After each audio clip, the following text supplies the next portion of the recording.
Hello and welcome to Epic Battlecry. This is the place where we cut through the crap to bring you the real deal in the gaming industry today. I'm your host, Tony Grice. With me. Gotta get down on Friday. God, this is there you go. Everybody stops the video right there. Literally. We can look at the metrics on YouTube. I'm sure the stop button it just plummeted. Right there. As you can hear, I am with Daniel Kaiser and Brent Adams. And today we have a Rude Ewok. And that Rude Ewok is asking us a question. Are there Rude Ewoks, by the way? Oh, totally. I mean, they're all obviously rude, right? Most of them, I would say, are most rude. of them are rude. They try to eat people.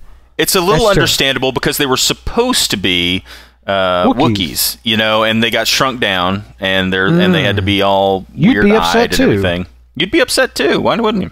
But anyway, at Idle Mortician, a.k.a. Rude Ewok. Very good name there. This guy's got two great names. Yeah. Idle Mortician, like, that's great. And Rude Ewok, love it. Yeah.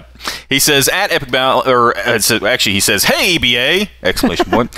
With the Batman Arkham franchise being successful, why are other Heroes games having such a tough time to reach that Batman level of quality? Because they're not developed by Rocksteady. That's a good point. You know, okay, so there you go. We didn't. And that's what I think all of us were going to say. This week's episode. No. Brent, I know you've got a bunch on this, but let's start with DK. DK, what do you think? Like, do you think that that it's as simple as that? No, I think that is a huge factor, that you have a developer who's, you know, really passionate about something and actually wanting to develop a great game around a character.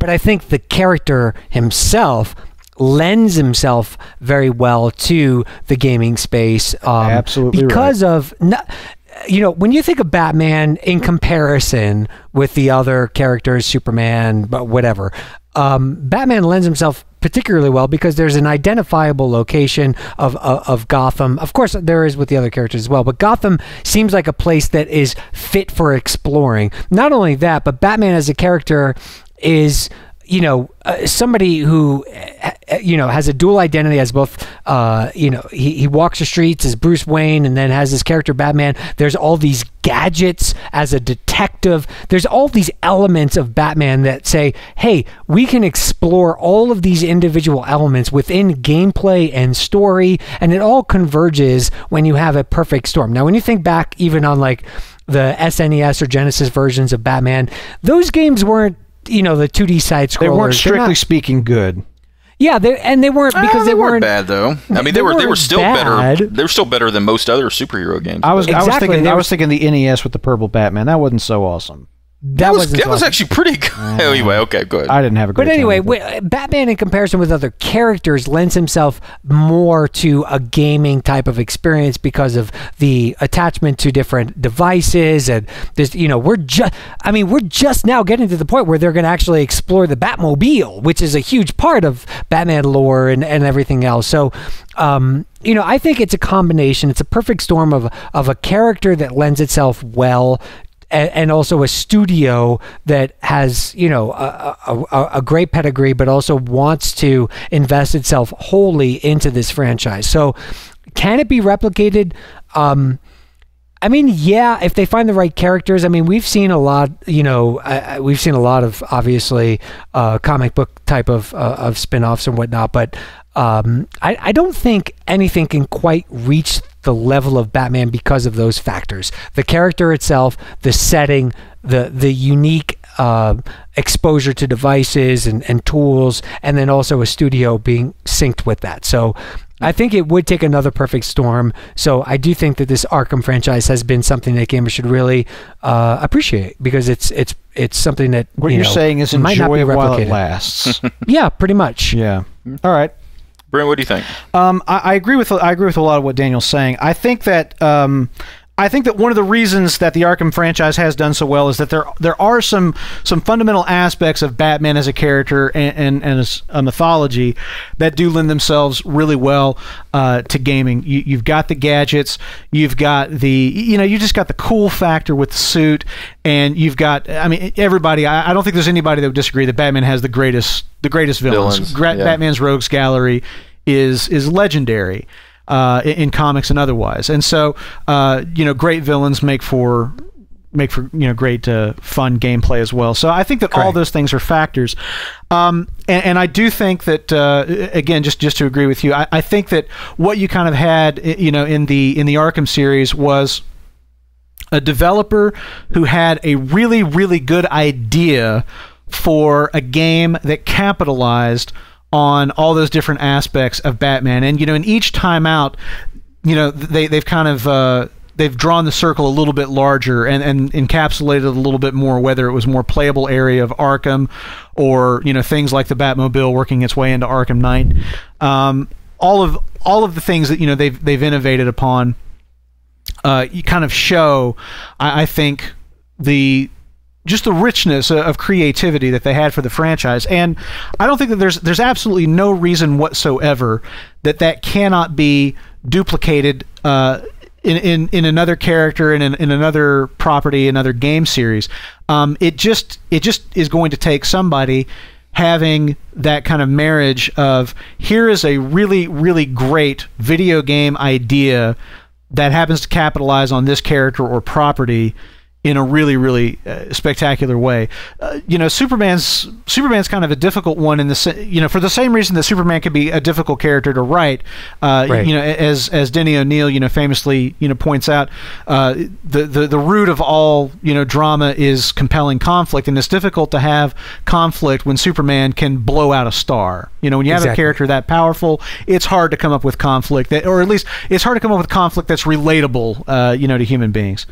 So I think that the thing that they've always tried to do with Superman games and things is it's been more about a time factor. It's like, okay, yeah, Superman can do almost anything, but he can't be everywhere at once. And so the consequences of him choosing to do this over this, go here over that, and who does he save and who gets left behind or whatever.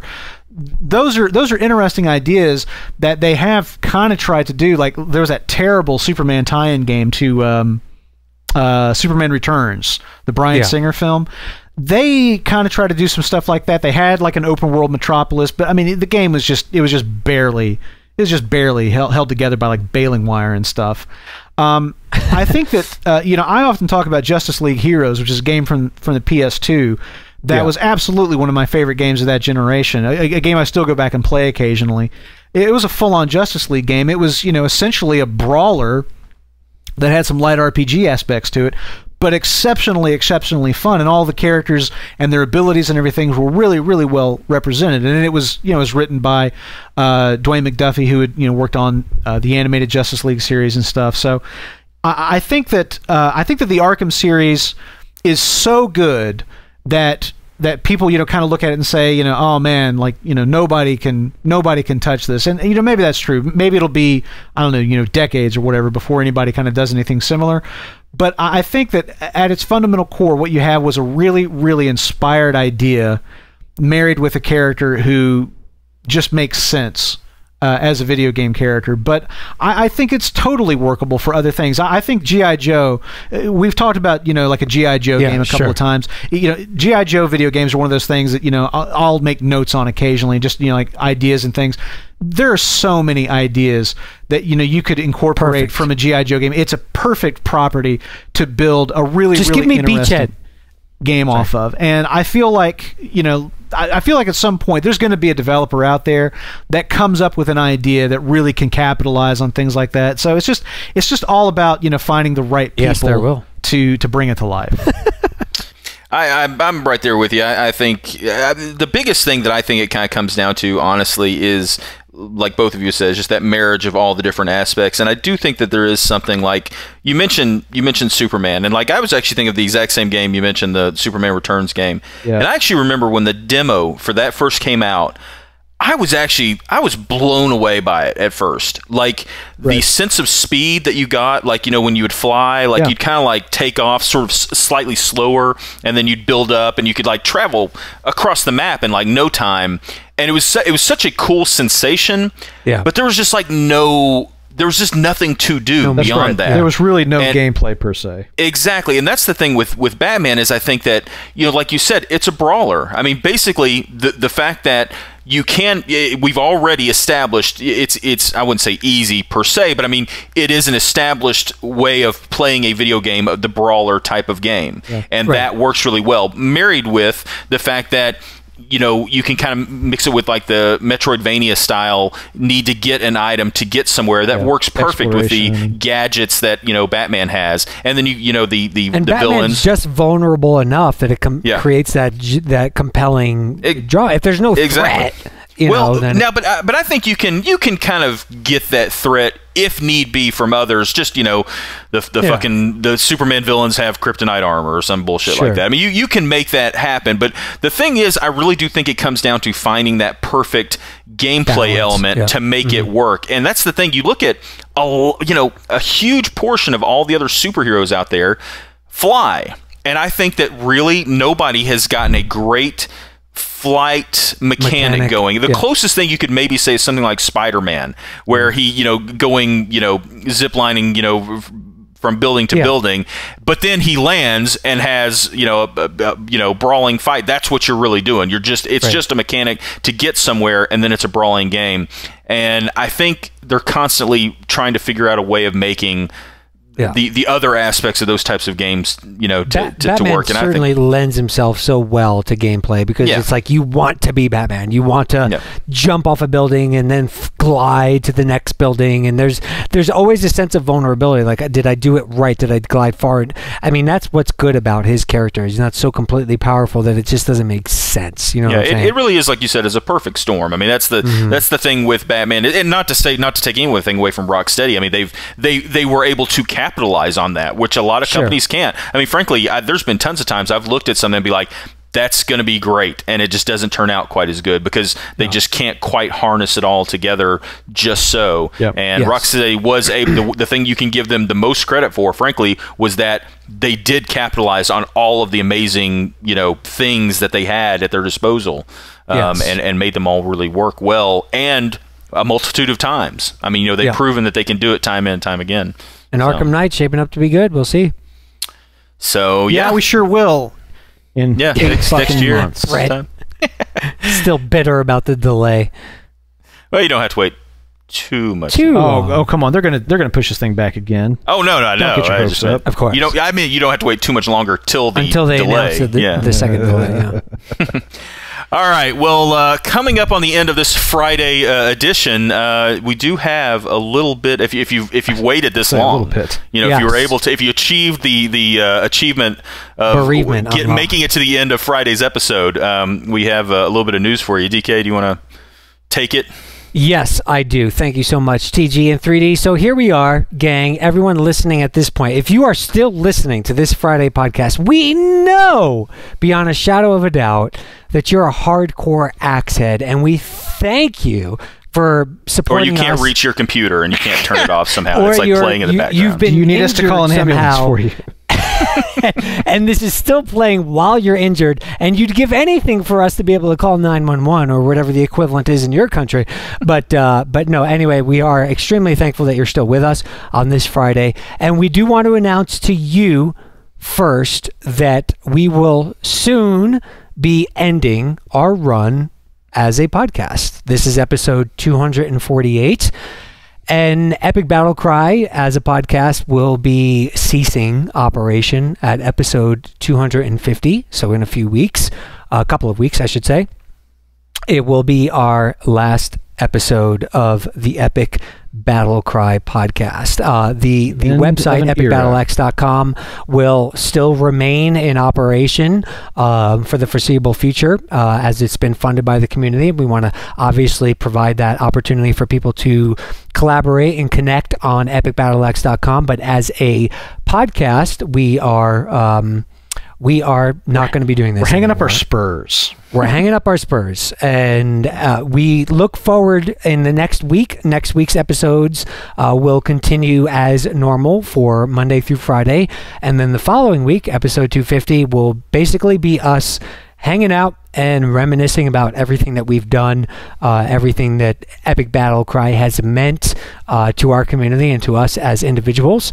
And so we wanted to make that announcement now, so you could be looking forward to that, and also just interact with us as we lead up to that. But that is something we need to share with everybody. It's been an amazing 6 years? Is that right, guys? Yep. 6 years since 2008.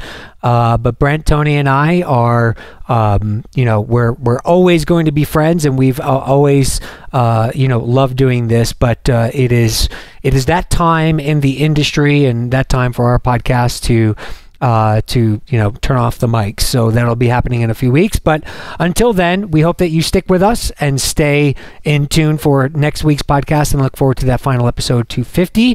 And there you go. That's pretty much the announcement we wanted to make on this Friday. Yep. So yeah, and we'll definitely. I mean, the 250 is definitely going to be. I think fun for us to do. I mean, we're all good friends outside of this. This was just a way of us coming together. So I look forward to episode 250 to tell these fuckers what I think of them.